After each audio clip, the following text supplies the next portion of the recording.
49వ కీర్తనలో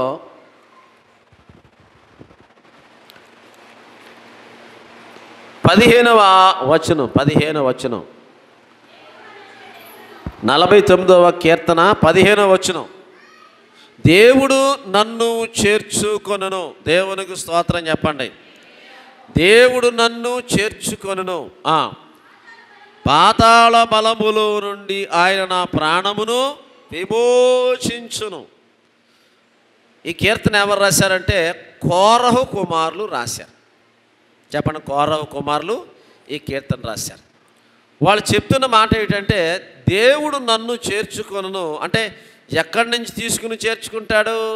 నేను పాతాళమునకు నరకమునకు సంబంధించిన వాడను, నరకములో నుండి నన్ను బయటికి దేవుడు తీసుకుని వచ్చాడు. దేవునికి స్తోత్రం కదండి. మన అంటాం బాబా ఇంట్లో నరకమండి బాబా అంటాం చాలామంది. వీడితో నరకమండి కదా చాలాసార్లు అంటాం, వీడితో నరకమండి బాబు. మన జీవితాలు ఎన్నో నరకాలు ఉంటాయి. అంటే నరకానికి వెళ్ళలేకపోయినా నరకములో ఉండే పరిస్థితులు ఉంటాయి. పాతాళములోకి వెళ్ళకపోయినా మన ఇంట్లో పాతాళములో ఉండేటువంటి పరిస్థితులు ఉంటాయి. దాని అర్థం ఏంటంటే జీవితం వ్యర్థం. ఇంకా జీవితము వ్యర్థం. నాకు నా జీవితానికి అర్థం లేదు. నేను వీళ్ళతో పాటు నా భక్తిని కూడా పోగొట్టుకుంటున్నాను, నా ప్రార్థనా జీవితాన్ని కూడా పోగొట్టుకుంటున్నాను. భక్తులైనటువంటి కోరహు కుమారులు, దేవునికి ఒకప్పుడు భక్తుడే కోరహు, మరి మోషేకు అనుగు శిష్యుడే. మరి ఏమైందో కానీ మనకు తెలియదు, కానీ మనకు తెలుసు మోషే గారి మీద తిరగబడ్డాడు.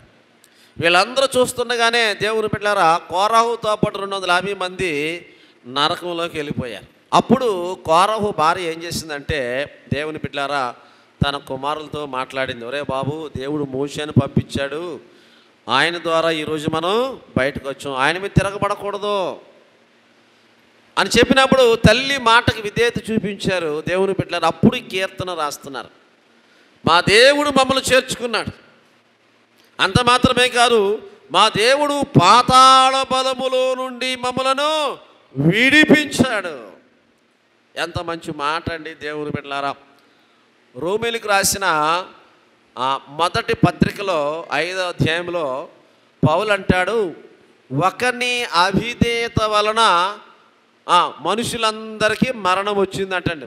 చూడండి, రోమీయులు రాసిన పత్రిక 5వ అధ్యాయము నాతో కలిసి మీ పరిశుద్ధ గ్రంథాన్ని తెరవాలని మనవి చేస్తున్నాను.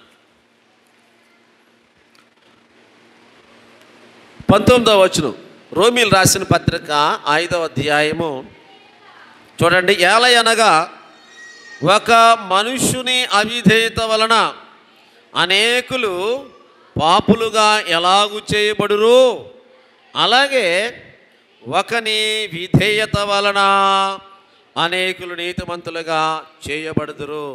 అంటే ఇప్పుడు చూడండి, కోరహు అవిధేయత వలన కుటుంబానికి మరణాన్ని తీసుకొచ్చాడు, పాతాళం తీసుకొచ్చాడు.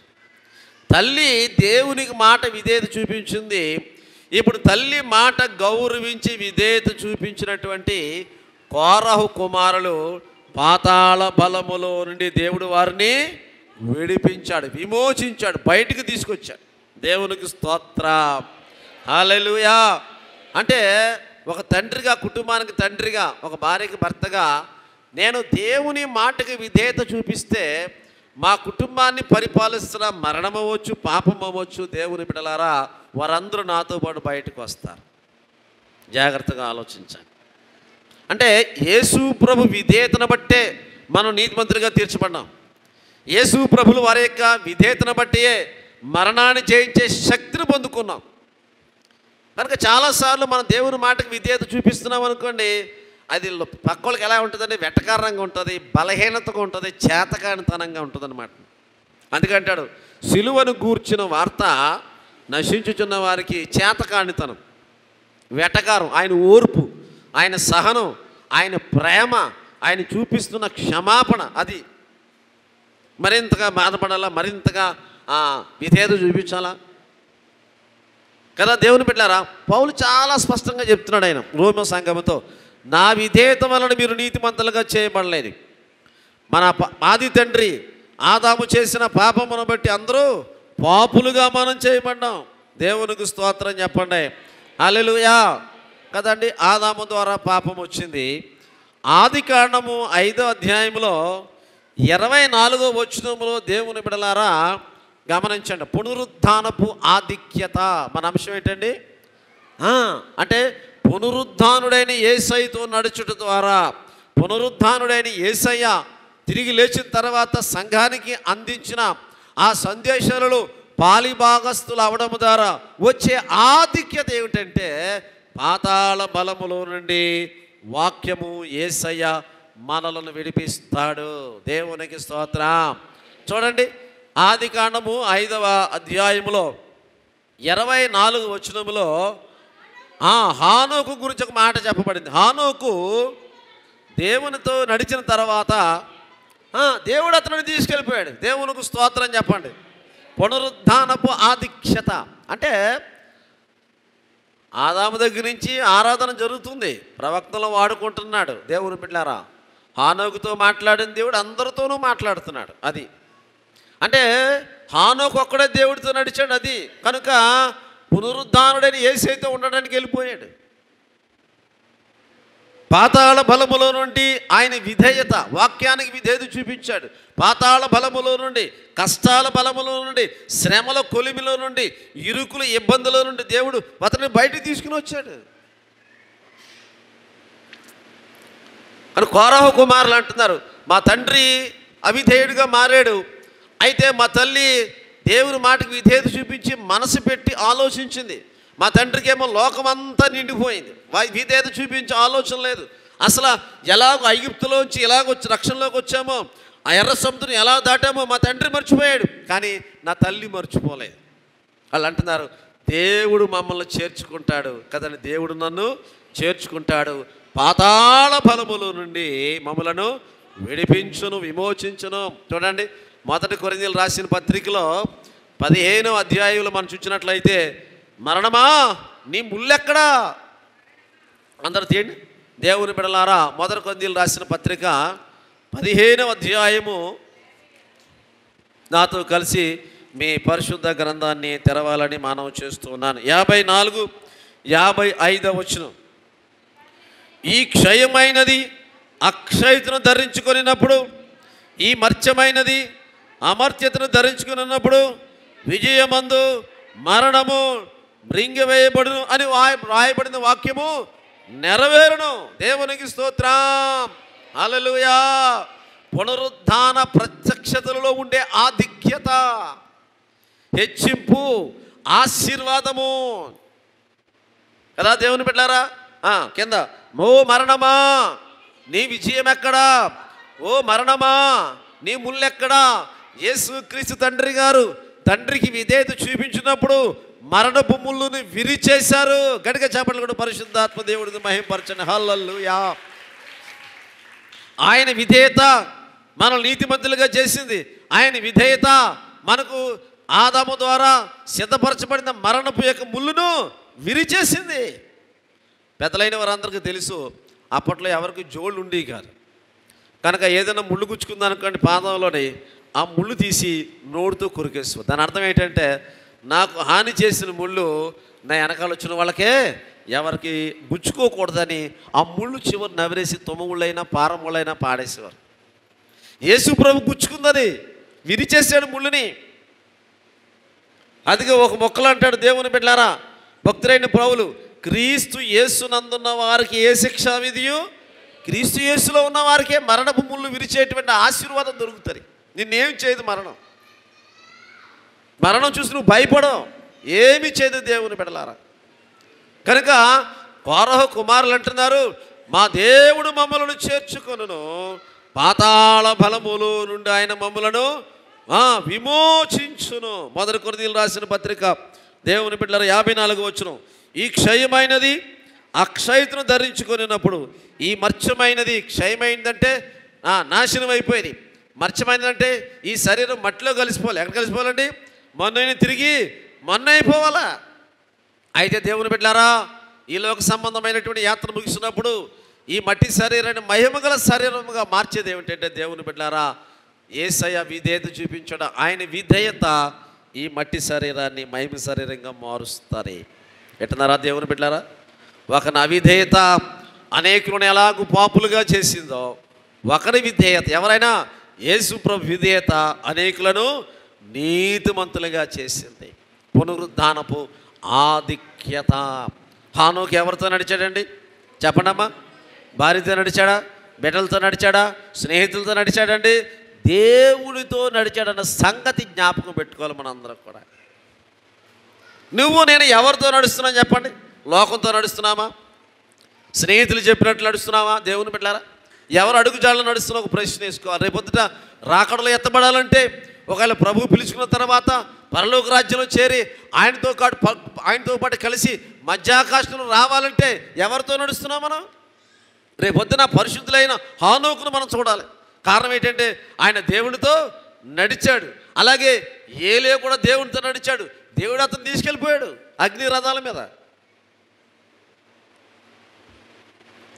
దేవుని బిడ్డలమైన మనము వాక్యం విన్న తర్వాత ఆలోచించి వాక్యములో పాలి భాగస్థులం అవ్వాలండి. చెప్పండి. ఈ మధ్యన 3 వారాలు అదే మాట ప్రభు నాతో చెప్తున్నాడు. పాలి భాగస్థులు అవ్వాలి కదా అండి. లోకములో మనం పాలి భాగస్థులు అవ్వాలండి, అవ్వకూడదండి. స్నేహితులు చేసే చెడ్డ ఆలోచనలో మనం పాలి భాగస్థులము కాకూడదు. దేవుని బిడ్డలారా, కాకూడదు. ఎందుచేతంటే ఆయన రాకడ చాలా సమీపంగా ఉంది. మనం చూస్తున్నాం కదా, యుద్ధములు, కరువులు. చాలామంది యుద్ధం అంటే చాలా ఉత్సాహపడిపోతున్నారు. దేవుని బిడ్డలారా, కరువులు, సమస్యలు, పోరాటాలు, ఎక్కడ శాంతి లేదు, సమాధానం లేదు. ఒక దేశానికి సమాధానం లేదు. ఇవన్నీ సూచనలు ఏమిటంటే ప్రభువారి యొక్క రాకడ సమీపముగా ఉందన్న సంగతి మనం గమనించుకుని, నేను ఎత్తబడ సంఘములో ఉండగలనా? ఒకవేళ నన్ను ఈ రాత్రే ప్రభు నన్ను పిలుచుకుంటే, అది ప్రభు పిలుచుకుంటే నేను ఆయన రాజ్యములో చేరగలుగుతానా కదా. మనం పేపర్ చూస్తున్నాం, న్యూస్ చూస్తున్నాం, ఎక్కడ చూసినా అసలు ఇంకా పేపర్ చూడడం మానేసని భయమేసేస్తుంది. యాక్సిడెంట్ అంటే హఠాత్తుగా జరుగుతున్నాయి. చెప్పండి, ఏం జరుగుతున్నాయండి? హఠాత్తుగా జరుగుతున్నాయి. దేవుని బిడ్డలారా, దీన్ని అన్నించి కాపాడుతున్నాడు తండ్రి. అది గుర్తుంచుకుని దేవుని బిడ్డలారా, ప్రభువా ఒకవేళ నీ రాకడ నా జీవితకాలంలో జరిగితే మరి నీతో ఎత్తబడ్డానికి అవసరమైన ఆధ్యాత్మిక జీవితాన్ని నాకు దయచేయండి ప్రభువా. ఈ మట్టి శరీరాన్ని మహిమ శరీరంగా మార్చేటువంటి యేసు ప్రభువా, నీతో నడిచే కృప నాకు దయచేయి ప్రభువా అని మనం అడగాలి. లోక సంబంధమైన వాటిని అడగకూడదండి. ప్రభు ఏం అడగమన్నాడంటే, మొదట నా నీతిని, నా రాజ్యముని వెతకండి. శిష్యులు అన్నారు, యోహాను శిష్యులు ప్రార్థన చేస్తున్నారు, మాకు ప్రార్థన నేర్పించు ప్రభు అన్నారు. దేవునికి స్తోత్రం. మనం చేస్తాం కదా పరలోక ప్రార్థనలో మొట్టమొదటి మాట ఏంటండి? పరలోకమందున్న మా తండ్రి, నీ నామము పరిశుద్ధపరచబడును గాక. అంటే మనల్ని బట్టి మన యేసు ప్రభు పేరు పెట్టుకున్నాం, ఆయన పేరుకి చెడ్డ పేరు రాకూడదు. తేడే చెన్నై గారు వాక్యం బాగా చెప్తాడు, బయట బూతులు చెప్తాడు అని అన్నారనుకోండి, నా వల్ల ఆయన నామం ఏమిందండి? పేడ పడింది, మట్టి పడింది అనమాట, అశుద్ధం పడింది అనమాట. అదా పరలోక ప్రార్థన చేస్తున్నాం. పరలోకమందున్న మా తండ్రి, నీ నామము పరిశుద్ధపరచబడును గాక, నీ రాజ్యము వచ్చును గాక. అంటే నీ ద్వారా, నా ద్వారా నీ రాజ్యము కట్టబడుతుందా? ఎప్పుడు కట్టబడుతుందండి? మనం అందరం దేవుని రాజ్యంలో పాలిభాగస్తులుగా ఉన్నప్పుడు, ఆయన రాజ్య అభివృద్ధికి తోడ్పడుతున్నప్పుడు దేవుని బిడ్డారా, మనం అడగకముందే దేవుడు సమస్తమును సమృద్ధిగా అనుగ్రహిస్తాడు. పునరుద్ధానపు ప్రత్యక్షత, ఆధిక్యత. కనుక వీళ్ళు పాలిభాగస్తులు అయ్యారు. చూడండి 49వ కీర్తన ఇందాక చదివాం కదా, చూడండి. పాతాళ బలము నుండి ఆయన నా ప్రాణమును విమోచించును. శల అని ఉంది అక్కడ. శల అంటే ఆగండి, ఆలోచించండి, నెక్స్ట్ లైన్కి అప్పుడు వెళ్ళకండి అని. శల అంటే ఏంటంటే అర్థం? ఆగండి, ఆలోచించండి. ఇది గ్రహించిన తర్వాత నెక్స్ట్ లైన్కి వెళ్ళమని. ఏదో గుడ్డిగా చదువుకుంటూ వెళ్ళిపోకండి. నెక్స్ట్ లైన్కి ఎప్పుడు వెళ్ళండి? దాంట్లో ఉన్న సత్యాన్ని, దాంట్లో ఉన్న ఉద్దేశాన్ని, మర్మమును దేవుని బిడ్డలారా గ్రహించినప్పుడు అర్థం చేసుకుని ఆలోచించుకో ఒకసారి. రేపొద్దున పాతాళము నుంచి విడిపించేవారు ఎవరండి? దేవుడు. దేవునికి స్తోత్రం చెప్పండి. హల్లెలూయా. రెండో వ్యక్తి బైబిల్లో ఉన్నాడు, పాతాళము నుంచి విమోచింపబడినవాడు. ఎవరంటే యోనా గారు. దేవునికి స్తోత్రం చెప్పండి. హల్లెలూయా. చూడండి, యోనా గ్రంథము 2వ అధ్యాయము 2వ వచనం. నాతో కలిసి మీ పరిశుద్ధ గ్రంథాన్ని తెరవండి దేవుని బిడ్డలారా.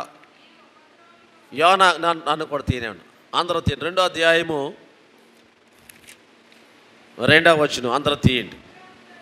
2వ వచనం. నేను ఉపద్రవములో ఉండి యెహోవాకు మనవి చేయగా నాకు ప్రత్యుత్తరమిచ్చెను. పాతాళ గర్భములో నుండి నేను కేకలు వేయగా నీవు నా ప్రార్థన అంగీకరించి ఉన్నావు. దేవునికి స్తోత్రం.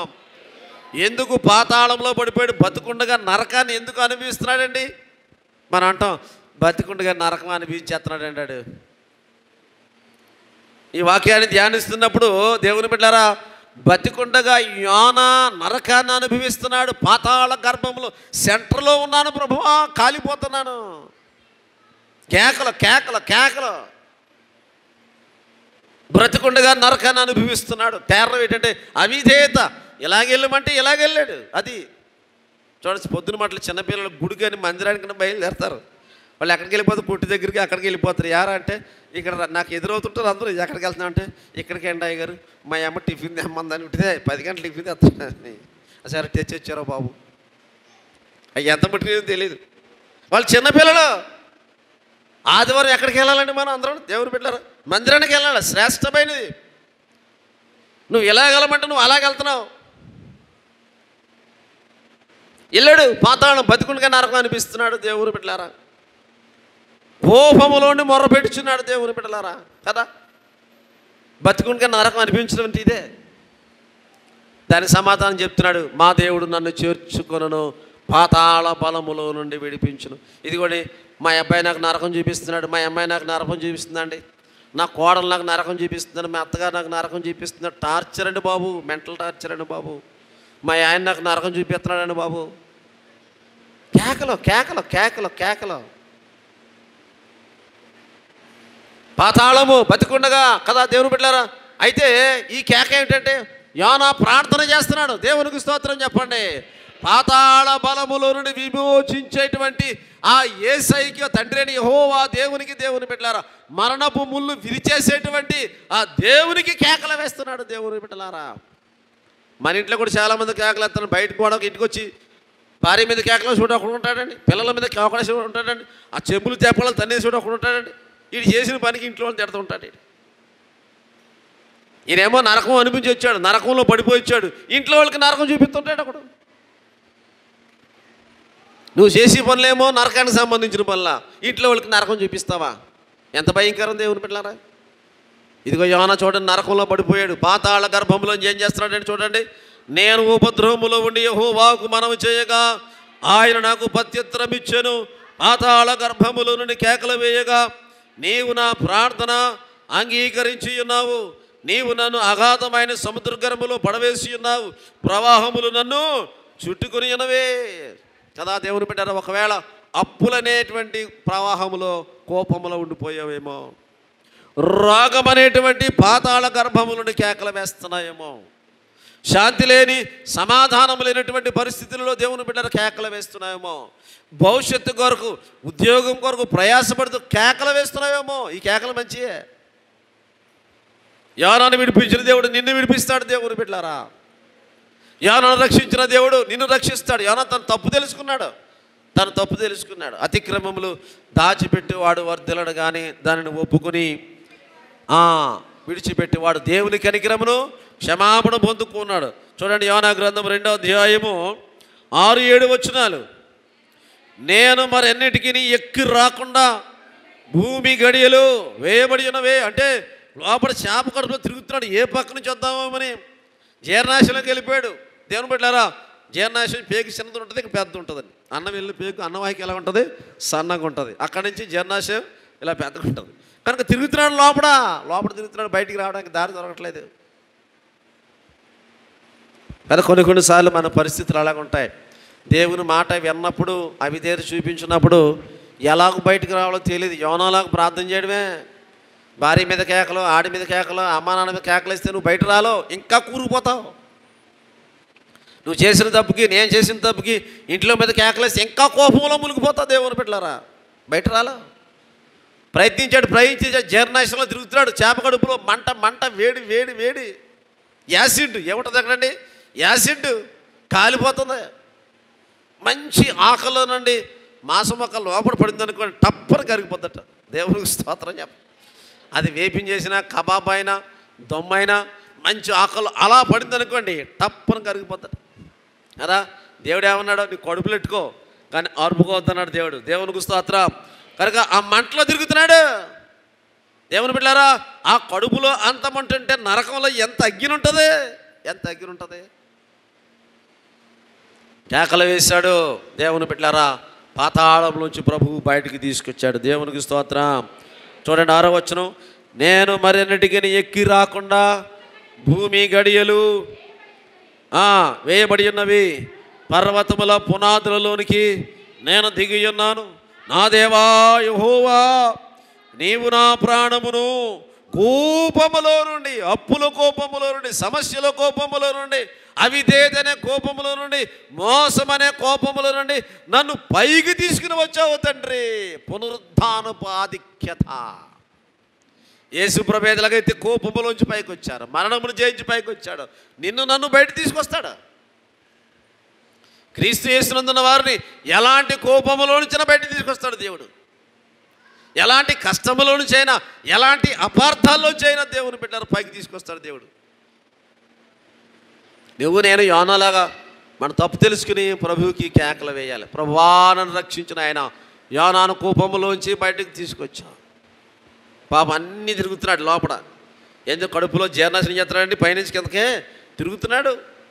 ఈ వాక్యం చదువుతున్నప్పుడు దేవుడు నాకు చూపిస్తున్నాడు అనమాట. లోపల ఎలాగ తిరుగుతున్నట్లుగా దర్శనములు అలా చూపిస్తున్నాడు తండ్రి. చాలాసార్లు మనమే ఈ కష్టాల్లోంచి ఎలా బయట రావాలి, ఈ అపార్థాల్లోంచి ఎలా రావాలి, ఈ అనుమానాల్లోంచి ఎలా బయటికి రావాలి, ఈ సమస్యల్లోంచి ఎలా బయటికి రావాలి కదండి. నా బిడ్డల భవిష్యత్తు గురించి నేను ఎంతో బాధపడుతున్నాను, ఇందులోంచి బయటికి ఎలా రావాలి నేను తీసుకొచ్చే దేవుడు మనకు. కారణం ఏంటంటే మరణమును ఆయన బంధించుట అసాధ్యమైపోయిందటండి. దేవునికి స్తోత్రం కదండి. మరణము ఏం చేస్తే ఆయన బంధించాలని పాపం చాలా ప్రయాసపడిందటండి. దేవుడు తెంచేశాడు కదా.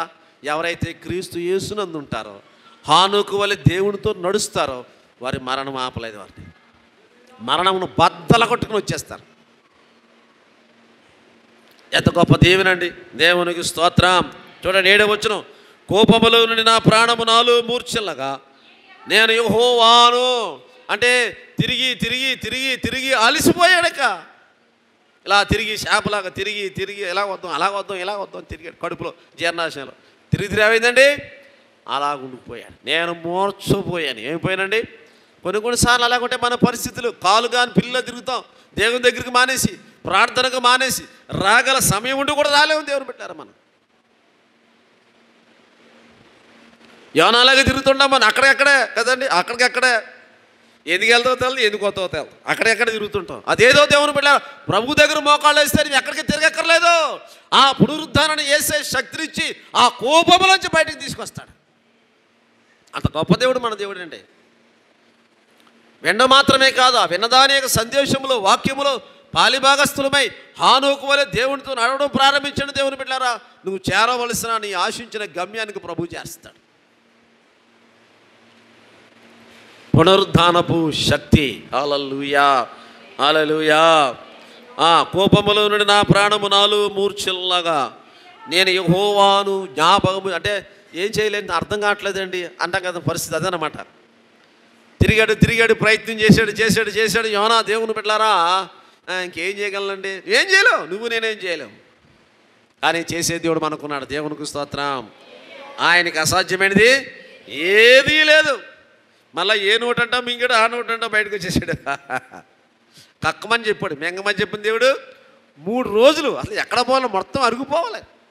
మీరు ఎప్పుడన్నా ఈ దీంట్లో ఏంటది యూట్యూబ్లో వస్తుంది, ఏంటది నేషనల్ జియోగ్రఫీలో వస్తుంది, అది ఇలాగ తెరిచింది అనుకోండి, మొత్తం 1,000 చేపల బొమ్ము నిలిపోతాం అప్పుడు కడుపులకి. మనం ఆడు కడుపా చేరువ అంటాం కదా మనం. అలాగ దేవుడు పెట్టారా, అలాగ వెళ్ళిపోతాయి అంతే. అరగంటలో మొత్తం పీస్ అయిపోయి బ్లడ్లోకి వెళ్ళిపోతాయి. 3 రోజులు ఏంటండి, నరకం చూపించాడు దేవుడు. దేవుని మాట వినకపోతే నరకం చూపించాడు దేవుడు. పాతాళాన్ని చూపించాడు దేవుడు. కేకలు కదా, ధనవంతుడు కూడా అందులోంచి కేకలు ఎత్తున్నాడు. వీడు నిజంగా పాతాళం పోయాడు. దేవునికి స్తోత్రం చెప్పండి. కేకలేస్తున్నాడు. కేకలు తండ్రి అయిన అబ్రహాము అంటాడు. ఇంకా దేవుని బిడ్డలారా, నాకు 5 సహోదరులు ఉన్నారంటాడు దేవుని బిడ్డలారా. అంటే బ్రతుకున్నప్పుడు తమ్ముళ్ళని ఎప్పుడు గద్దించలేదు, బుద్ధి చెప్పలేదు. ఒరే తాగుడు మానరా, తగ్గించరా, ఆ చెడ్డ పనులు మానేరా, ఇంట్లో బాధపడుతున్నారు కదరా మానే. ఎప్పుడైనా కొడుకుని కానీ తమ్ముడిని కానీ గద్దించాడు? గద్దించలేదు. ఇప్పుడు అంటే లాజర్ పంపితే లాజర్ని కొడేస్తారు, చేత కొడేస్తారు. లాజర్ చెప్పడం సరిపోతాడండి? దేవుని స్తోత్రం చెప్పండి. రా నువ్వు ఎంతరా, నీ బతుకెంత, మా ఇంటి ముందు నువ్వు అడుగు తినేవాడు, నువ్వు నాకు చెప్పడానికి వస్తావా అంటారండి. ఈరోజు మాకు చెప్పడానికి వచ్చావు నువ్వు. ఆ లాజర్ని కర్రలిచ్చి 5 కలిసి చేత కొడేస్తారు. నువ్వెంతరా, మేము పెడితే తినేవాడు నువ్వు, మా ఇంటి ముందు ఇలా అంటారు కదా, ఏమంటారండి, మా ఇంటి ముందు రొట్టె బిక్కలు పడిస్తే ఏరుకునేవాడు. ఈరోజు మాకు చెప్పొచ్చేవా సువార్త, మాకు చెప్పొచ్చేవారు సువార్తను మాకు. అప్పుడు అంటాడు ఆయన అబ్రాహాము, ఒరే నా కుమారుడా, అక్కడ ఉన్నారు బాబు చెప్పి వాళ్ళ మాట ఏంటరా, నువ్వు ఎలాగ నిర్లక్ష్యం చేసావో వాళ్ళలో నిర్లక్ష్యం చేస్తున్నారు. నువ్వు ఎలాగ సెటార్లు చేసావో, సిలువలో కూర్చున్న వార్త ఎటకారం ఆడావో, ఎలాగ అయ్యగారులు దూషించావో, ప్రతి మాటకి ఒక కౌంటర్ వేసి ఒక సెటార్ వేసి పక్కోళ్ళతో చెప్పి నవ్వించావో, అలాగే చేస్తున్నారు ఈ తమ్ముళ్ళు. నువ్వు ఎలాగైతే పక్కోళ్ళు వాక్యం విన్నవలేదో వాళ్ళు అలాగే వాక్యం విన్నవట్లేదు. నిజమే తండ్రి, నాకన్నా ఎక్కువైపోయిన వాళ్ళు అందరూనే, చూసారా దేవుని బిడ్డలారా, పాతాళం నుంచి కేకలు వేస్తున్నాడు. అయ్యా నేను భరించలేకపోతున్నాను. దేవుని బిడ్డలారా, నన్ను కూడా ఏ కోపంలో ఉంచినా సరే దేవుడు బయటికి తీసుకొస్తాడు. నీకు దారి కనపడదు కానీ దారిస్తాడు దేవుడు. అదే మన దేవుని గొప్పతనం. దేవునికి స్తోత్రం. మార్గం కనపడదు, మార్గాన్ని చూపిస్తాడు దేవుడు. నేనే మార్గమని ఆ యేసు ప్రభు దగ్గరికి వచ్చినట్లయితే ఖచ్చితంగా మన ప్రభువు అయిన యేసుక్రీస్తు వారు మనకు మార్గం చూపిస్తాడు. దేవుని బిడ్డలారా, ఎంత గొప్ప దేవుడిని మనం కలిగి ఉన్నాం. పునరుద్ధానపు శక్తి యొక్క ఆధిక్యత యోనాకు వచ్చింది. అది ఎవరికి వచ్చిందండి? యోనాకు వచ్చింది. ఈ రోజున దేవుడు అదే శక్తి నీకు ఇస్తున్నాడు. నువ్వు కానీ మోకాళ్ళు వేసి కన్నీరు కార్చి ప్రార్థన చేసి ప్రభువుకు మొరపెట్టినట్లయితే మరణములో నుంచి జయించి సమాధిలోంచి బయటకు వచ్చినటువంటి యేసయ్య నీకు ఎలాంటి శక్తి కావాలని అనుగ్రహిస్తాడు. సిలువను గూర్చిన వార్త నశించుచున్న వారికి వెరితనము కానీ రక్షణలో ఎదుగుచున్న వారికి, దేవుని వాక్యమునకు విధేయత చూపించటంలో ఎదుగుతున్న వారికి, అది దేవుని వాక్యములో విధేయతను చూపించే వారిలో ఎదుగుతున్న వారికి దేవుని శక్తి ఆటోమేటిక్గా యోనాకు వచ్చిన శక్తి, కోరహు కుమారులకు వచ్చిన శక్తిని ప్రభు నీకు ఇస్తాడు. అంత మాత్రమే కాదు, అంతకంటే గొప్ప శక్తిని ప్రభు నీకు అనుగ్రహిస్తాడు కదా. మనమైతే కొలత కొలిసిస్తాం, మన దేవుడు కొలత కొలవడండి. పరిశుద్ధాత్మ దేవుడిని నీ హృదయంలో భద్రపరుచుకుంటే, పరిశుద్ధాత్మ దేవుడు నీ హృదయంలో ఉంటే, వాక్యమునకు విధేయత చూపించే మనసు నీలో ఉంటే, దేవుడు నీకు కొలతలేని ఆత్మను అనుగ్రహిస్తాడు, కొలతలేని ఆధ్యాత్మిక సంతోషమనిస్తాడు దేవుని.